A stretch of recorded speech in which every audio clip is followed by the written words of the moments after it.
Saya Khairuddin bin Abu Hassan, bekas Naib Ketua UMNO bahagian Batu Kawan, Pulau Pinang. Dan pada masa ini, saya juga merupakan bekas ahli UMNO.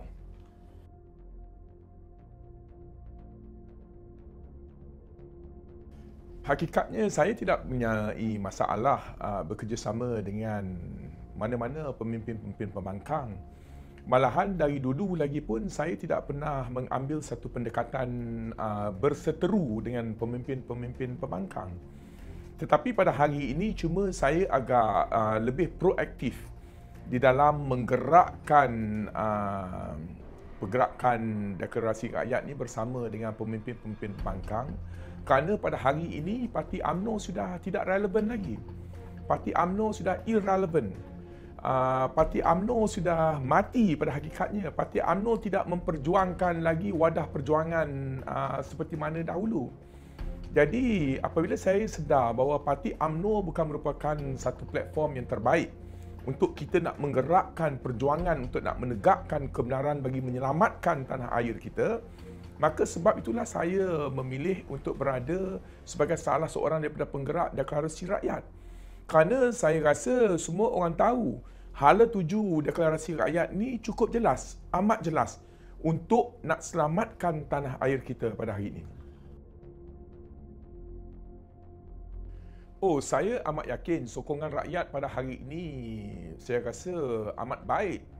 Kerana keseluruhan rakyat sudah pun sedar bahawa kita sedang menghadapi seorang Perdana Menteri yang korup yang memimpin tanah air kita.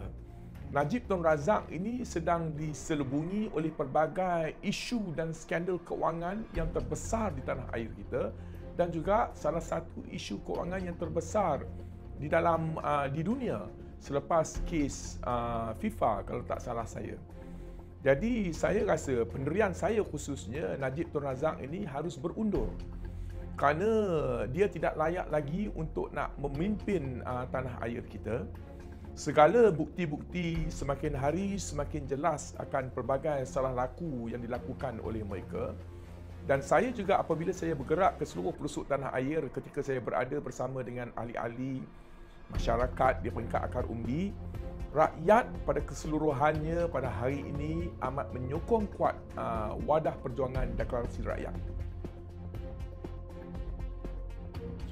InsyaAllah, matlamat kita adalah untuk nak kumpul 1 juta pertama borang-borang deklarasi rakyat daripada keseluruhan rakyat, dan insyaAllah kita nak hantar ke Majlis Raja-Raja Melayu untuk mendapat perkenan daripada Majlis Raja-Raja Melayu untuk mengambil tindakan yang selanjutnya.